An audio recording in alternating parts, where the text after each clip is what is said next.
Bem-vindo à Voz da Ampulheta, onde a matemática não é só números, nem fórmulas decoradas, mas uma jornada que começa na raiz para quem quer entender de verdade e pensar diferente. Esqueça aquela matemática engessada da escola, cheia de símbolos estranhos e respostas prontas. Aqui a gente vai explorar a história viva da matemática, uma construção humana feita de erros, acertos e invenções que atravessam séculos e culturas. A matemática não nasceu pronta, como uma verdade absoluta caída do céu. Ela foi construída, ideia, por povos diferentes que olhavam para o mesmo mundo, mas pensavam de jeitos distintos. Imagine um egípcio, um grego e um árabe antigos enfrentando o mesmo problema, cada um usando a sua lógica. E todos estavam certos, dentro do seu contexto. Os egípcios eram mestres da prática. Dividiam terras, construíam pirâmides e usavam a matemática para resolver problemas concretos, imediatos, ligados ao cotidiano e à sobrevivência. Para eles, matemática era uma ferramenta para agir. Os gregos mudaram o jogo. Eles buscavam entender o porquê das coisas, a essência por trás das regras. Para eles, matemática virou filosofia e prova universal. Eles desenvolveram os primeiros axiomas e sistemas lógicos que tentavam garantir verdades para além do imediato. Os árabes entraram como curadores e inovadores. Reuniram, traduziram e expandiram o que veio antes. Criaram um diálogo entre culturas. Desenvolveram o sistema de numeração que usamos hoje e abriram caminho para o cálculo e a álgebra modernos.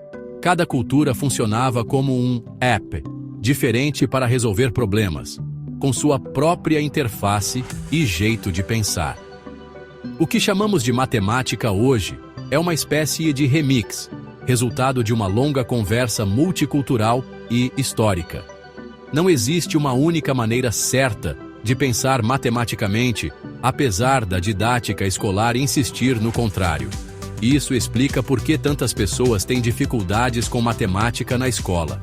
Elas não estão sendo convidadas a pensar, mas a decorar respostas. Vamos pensar no número 1, algo que parece simples, mas é profundo.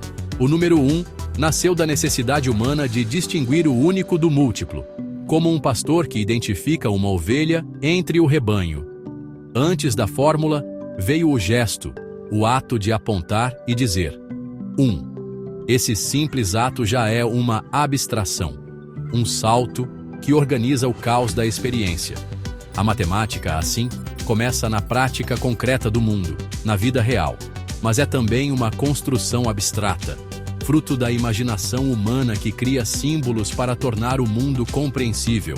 Aqui está o ponto central. O conhecimento matemático é ao mesmo tempo puro e relacional. Puro, porque tenta se afastar dos vieses e das paixões humanas para buscar verdades universais. Relacional, porque é sempre moldado por quem a pensa e pelo contexto histórico e social em que nasce. Essa tensão entre pureza e historicidade é o que torna a matemática tão fascinante e tão viva. Nasceu da necessidade de separar uma coisa do resto. Se você já cansou de fórmulas decoradas que não fazem sentido, ou sente que a matemática foi feita para poucos, saiba, você está no lugar certo. Aqui vamos desconstruir as verdades prontas. Vamos pensar o processo por trás do cálculo, da forma, do espaço e da medida. Porque entender matemática é entender uma parte fundamental da nossa humanidade. A capacidade de organizar, pensar e transformar o mundo. A matemática não começou com números. Começou com perguntas. Antes de qualquer símbolo, havia inquietação. Como medir o tempo entre as colheitas? Como dividir uma terra entre irmãos? Como prever o retorno das estrelas? A matemática nasce da necessidade humana de dar forma ao invisível, transformar dúvida em estrutura, transformar caos em linguagem. Contar é uma tecnologia antiga, mas não natural. Os números não estão nas pedras, nem no céu. Eles são criações. O gesto de apontar para dizer 1, depois 2, foi um salto cognitivo imenso. foi o início da separação entre o mundo bruto e o mundo pensado. A matemática é um espelho da nossa capacidade de abstração.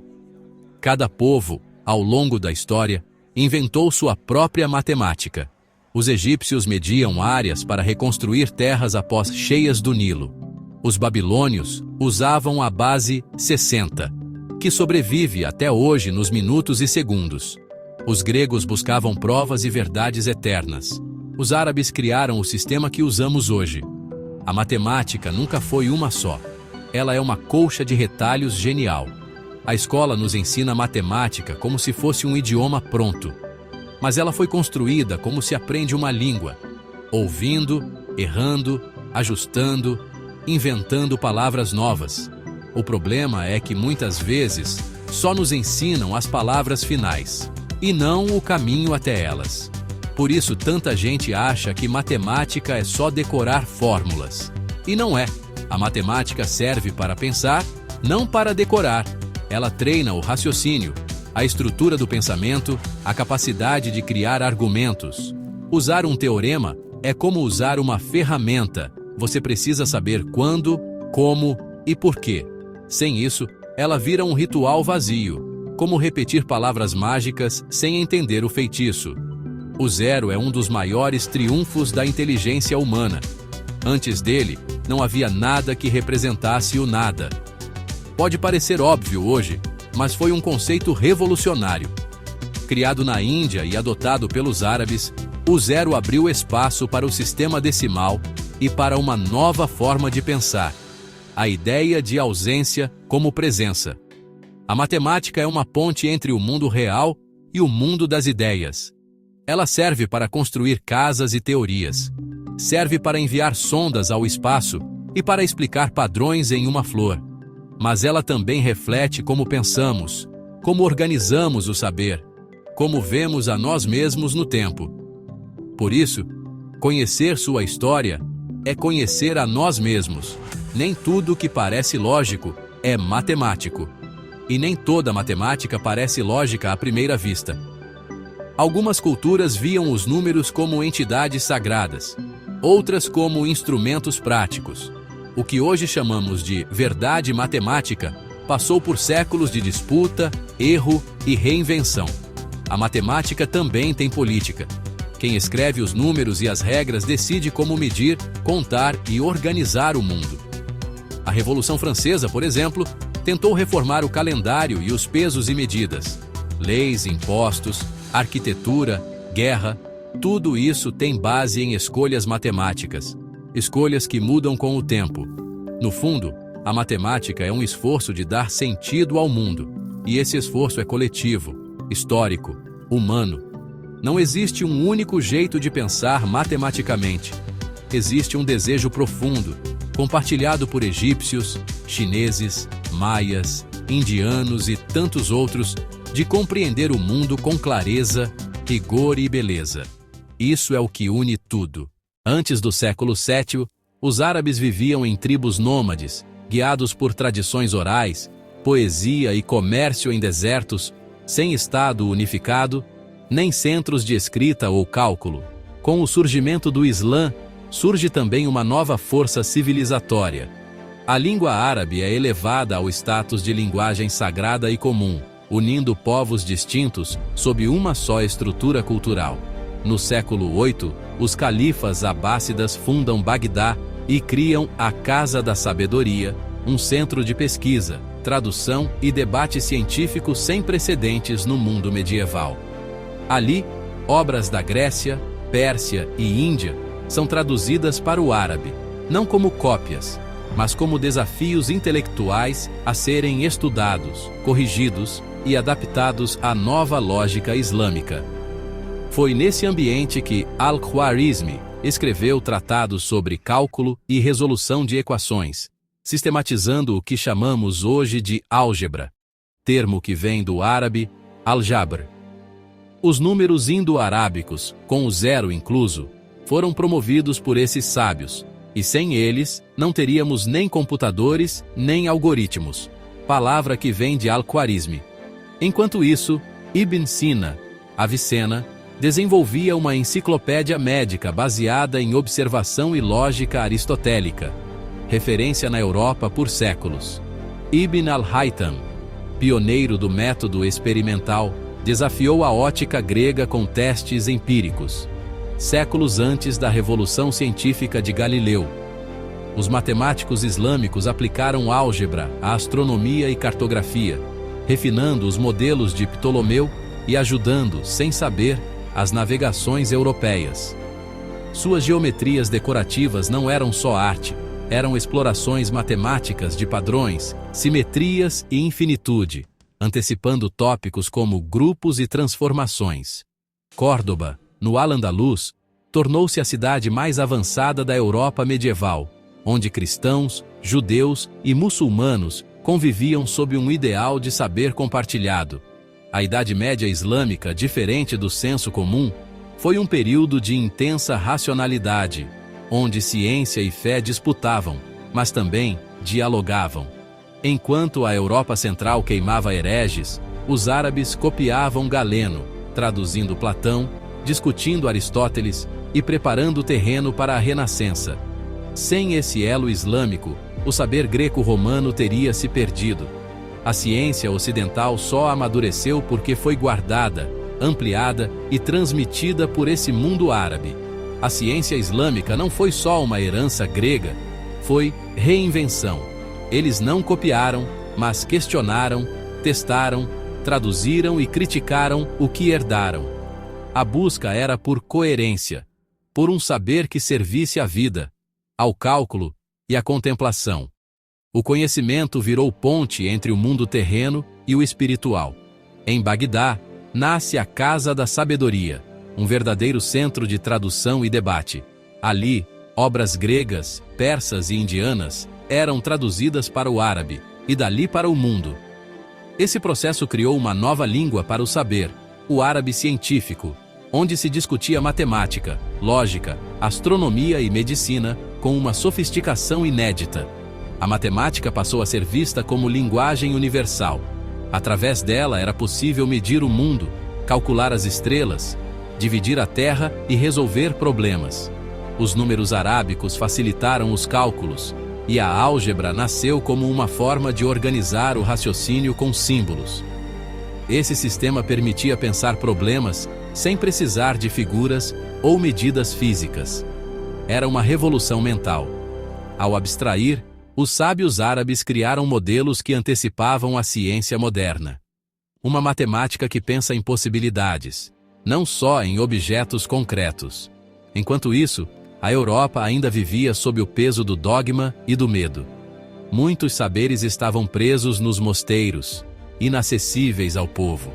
Foi pelo Islã que esse saber voltou à Europa. Pelas mãos dos árabes na Península Ibérica e nas traduções feitas em Toledo e Sicília. Sem essa ponte, não haveria renascença. No Egito Antigo, a matemática nasceu da necessidade urgente de controlar a natureza e a vida. Todo ano, as cheias do Nilo destruíam as marcas das propriedades rurais, e era preciso medir e repartir as terras novamente com precisão.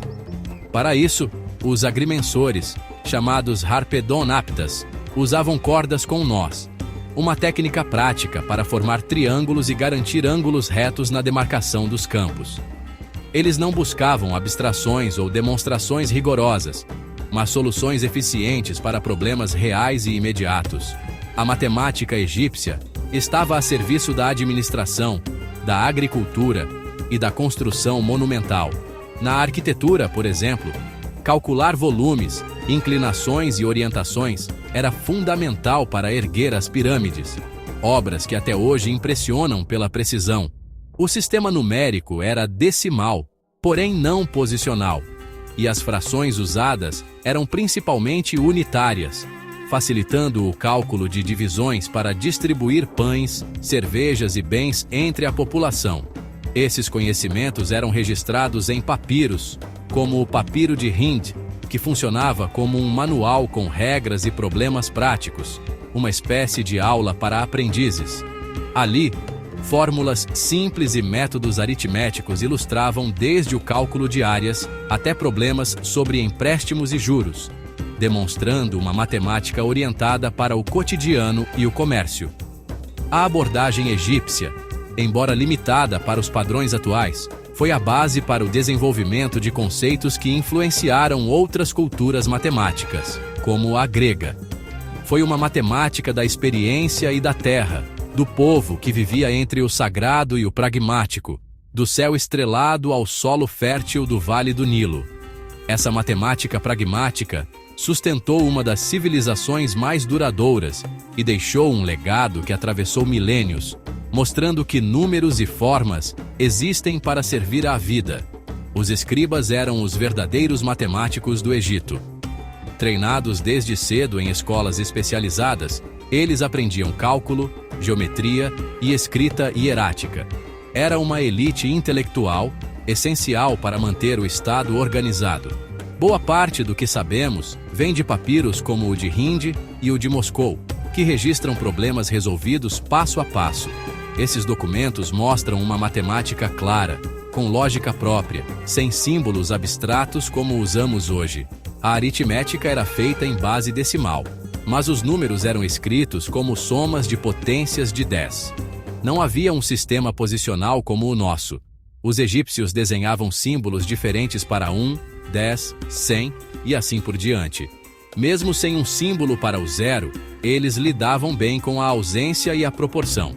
Usavam frações unitárias, como 1,2, 1,3, 1,4, e sabiam de cor várias decomposições úteis para a divisão prática. A matemática também guiava o além. No Livro dos Mortos, instruções rituais envolviam contagens, medições e cálculos simbólicos que imitavam a ordem do cosmos.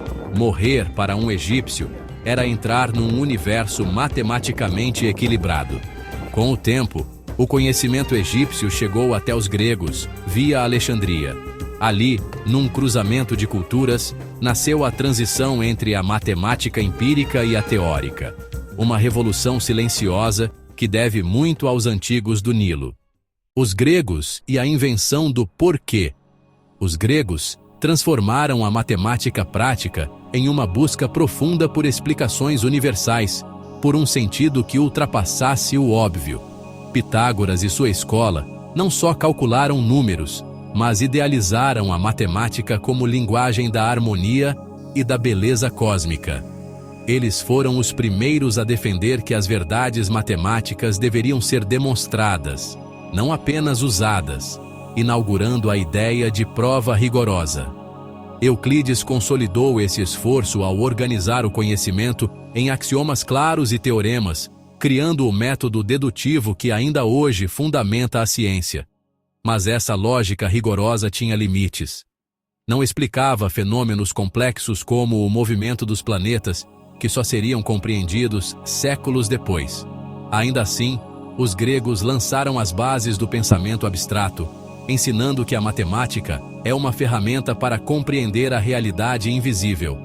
Eles mostraram que a matemática não é só conta, mas uma forma de pensar, uma filosofia que busca as causas primeiras das coisas. A invenção do porquê pelos gregos abriu o caminho para a ciência moderna, que tenta não só calcular, mas entender. Porém, muitos professores e vídeos atuais focam apenas na técnica, esquecendo essa dimensão filosófica que dá sentido ao aprender matemática. O método grego não é só para resolver exercícios, mas para desenvolver o pensamento crítico, a capacidade de questionar e de construir conhecimento. Essa é a diferença entre decorar fórmulas e entender o mundo, entre repetir e criar.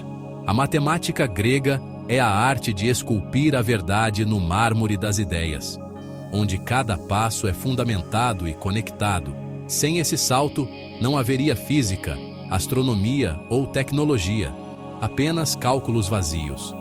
Os gregos nos deixaram o esqueleto lógico da ciência, e o desafio hoje é usá-lo para iluminar o desconhecido, não só para cumprir tarefas. A importância do questionamento grego não parou na matemática. Eles expandiram essa lógica para a filosofia, a política e até a ética, mostrando que a busca pelo porquê é o motor do pensamento humano. Mesmo com todo o seu avanço, Os gregos sabiam que seu conhecimento era limitado. Aristóteles, por exemplo, reconheceu que a matemática não podia explicar tudo, especialmente os processos naturais e mudanças do mundo real. Isso abriu caminho para novos desafios, que mais tarde seriam encarados pela física de Newton e pela astronomia moderna.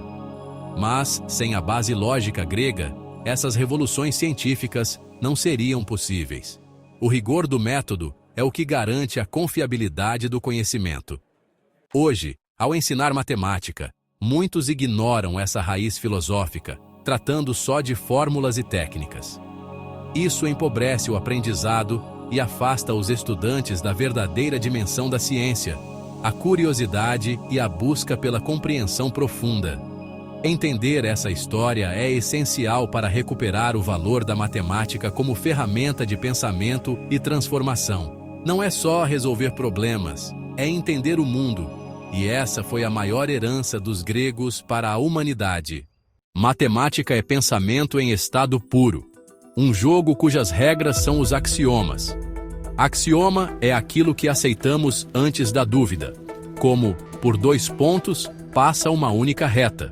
Com isso, os gregos construíram a razão como arquitetura, uma estrutura onde cada prova é um degrau na escada do possível.